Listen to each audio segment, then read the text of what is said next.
नमस्कार किसान भाइयों, एक बार आपका फिर से स्वागत है हमारे यूट्यूब चैनल में। आज के इस वीडियो में आपको गेहूं की सबसे ज़्यादा पैदावार देने वाली किस्म जो कि आपको 75 क्विंटल प्रति हेक्टेयर तक का उत्पादन आसानी से देने वाली है। तो अगर आप भी गेहूं की खेती करने वाले किसान हैं तो आप इसकी ज़्यादा पैदावार देने वाली किस्म की खेती कर सकते हैं जो आपको लगभग 75 क्विंटल प्रति हेक्टेयर में उपज देगी। तो अगर आप भी गेहूं की खेती करना चाहते हैं तो इस वीडियो में अंत तक बने रहें और वीडियो अच्छा लगे तो वीडियो को लाइक ज़रूर करें और साथ ही अगर चैनल में पहली बार हैं तो चैनल को सब्सक्राइब जरूर कर लें। मध्य प्रदेश के किसानों के लिए गेहूं की यह किस्म किसी वरदान से कम नहीं है। गेहूं की यह किस्म 2 साल पहले ही किसानों के बीच आई है। हालांकि इसे इंदौर कृषि अनुसंधान केंद्र ने 2016 में ही विकसित कर लिया था। इस किस्म का नाम बताने से पहले हम इस किस्म की कुछ विशेषताओं के बारे में जानकारी आपको दे देते हैं। तो गेहूं की यह प्रजाति आयरन, प्रोटीन, विटामिन ए और जिंक जैसे पोषक तत्वों का अच्छा स्रोत मानी जाती है। यह किस्म रोटी के साथ नूडल्स, पास्ता और मैक्रोनी जैसे खाद्य पदार्थ बनाने के लिए उत्तम है। वहीं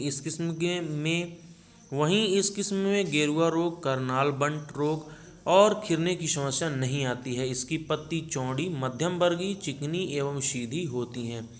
तो आइए जानते हैं कि कैसे करें गेहूं की इस किस्म की खेती।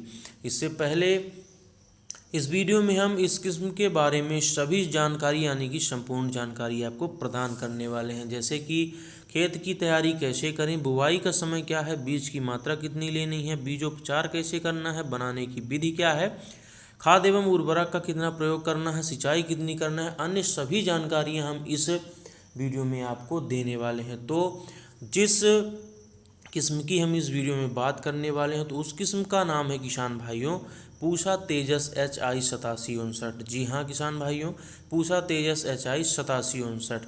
तो सबसे पहले इस किस्म की बुवाई से पहले खेत की तैयारी कैसे करनी है उसकी हम बात कर लेते हैं। तो सबसे पहले आपको ग्रीष्मकालीन गहरी जुताई करवानी है। उसके बाद यदि आपके यहाँ की मिट्टी काली भारी मिट्टी है तो उसको भुरभुरा बनाने के लिए रोटावेटर का उपयोग करना बहुत ही ज़रूरी है। उसके बाद अब ये जान लेते हैं कि बुवाई का समय कौन सा रहेगा। तो पूसा तेजस किस्म की बुवाई का सही समय 10 नवंबर से लेकर 25 नवंबर तक का होता है। अब इसके बाद बीज की मात्रा कितनी लेनी है। तो गेहूं की पूसा तेजस किस्म में कल्लों की अधिकता होती है। इससे पौधे में 10 से 12 कल्ले होते हैं, इसलिए प्रति एकड़ बीज की मात्रा 50 से 55 किलो, प्रति हेक्टेयर 120 से 125 किलो तथा प्रति बीघा में 20 से 25 किलो का बीज ले सकते हैं। अब इसके बाद हम जान लेते हैं कि बीजोपचार कैसे करना है। तो बुवाई से पहले बीजों को अच्छे तरीके से उपचारित कर लेना चाहिए। बीजोपचार के लिए कार्बोक्सिन 75%, कार्बनडाजिम 50%, 2.5 से 3 ग्राम दवा प्रति किलोग्राम के लिए पर्याप्त होती है। पौधों को कंडवा रोग से बचाव के लिए टेबुको नाजोल 1 ग्राम प्रति किलो बीज की दर से उपचारित करें।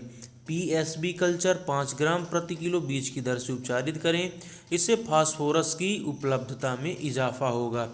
अब इसके बाद चलिए जान लेते हैं कि बोने की सही विधि क्या है। इसकी बुवाई सीड ड्रिल की सहायता से की जाती है। कतार से कतार की दूरी लगभग आपको 18 से 20 सेंटीमीटर तक की रखनी है। वहीं इसे जमीन के अंदर 5 सेंटीमीटर की गहराई पर डाला जाता है। अब खाद एवं उर्वरक की बात करें तो अच्छी उपज के लिए 120 किलो नाइट्रोजन प्रति हेक्टेयर, 60 किलो फास्फोरस प्रति हेक्टेयर और 30 से 40 किलो पोटास प्रति हेक्टेयर डालना चाहिए। जड़ों के अच्छे विकास के लिए माइकोराइजा का प्रयोग करना चाहिए। यह फास्फोरस, नाइट्रोजन एवं अन्य सूक्ष्म पोषक तत्वों को अवशोषित करने में मदद करता है। इससे पैदावार में भी बढ़ोतरी होती है। वहीं कई रोगों से भी यह पौधों की सुरक्षा करता है। अब इसके बाद सिंचाई की बात करें कि इस किस्म के लिए आपको कितनी सिंचाई की आवश्यकता पड़ने वाली है। तो इस गेहूं की इस किस्म के लिए 3 से 5 सिंचाई की आवश्यकता पड़ती है, जिसमें किसानों को अच्छी पैदावार होती है। अब इसके बाद निदाई और गुड़ाई की बात करें कि आपको इस किस्म के लिए निदाई गुड़ाई की आवश्यकता होगी या नहीं। तो अच्छी और अधिक पैदावार के लिए किसानों को गेहूं की फसल से खरपतवार निकाल देना चाहिए। दरअसल जैसे जैसे गेहूं का पौधा बड़ा होता है वैसे वैसे खरपतवार भी तेजी से विकसित होते जाते हैं, जो पौधे के विकास में बाधा बनते हैं, इसलिए आपको निदाई गुड़ाई की ज़रूरत होती है। नेक्स्ट है, अब इसके बाद चलिए बात कर लेते हैं गेहूं की पकने की समय अवधि की। तो गेहूं की यह किस्म लगभग 115 से 125 दिनों में पककर तैयार हो जाती है। इसका दाना कड़क और चमकदार होता है। 1000 दानों का भार 50 से 60 ग्राम होता है। 1 हेक्टेयर से इसकी 65 से 75 क्विंटल की पैदावार ली जा सकती है। अब इसके बाद चलिए ये जान लेते हैं कि यह बीज आपको कहाँ से मिलेगा। तो भारतीय कृषि अनुसंधान संस्थान इंदौर, पता है इसका Delhi college road, agriculture college, कृषि नगर, इंदौर, मध्य प्रदेश। तो किसान भाइयों, अगर पूछा तेजस HI8759 से संबंधित कोई भी प्रश्न आपके मन में रह गया है तो आप हमें कमेंट के माध्यम से बताएं। हम अगले वीडियो में आपके प्रश्नों का जवाब देने की पूरी कोशिश करेंगे। तो अगर आप अभी तक वीडियो को लाइक नहीं किए हैं तो वीडियो को जल्दी से जल्दी लाइक कर दीजिए, और अगर चैनल में पहली बार है तो चैनल को सब्सक्राइब जरूर कर लीजिएगा। चलिए मिलते हैं अगली वीडियो में, तब तक के लिए धन्यवाद।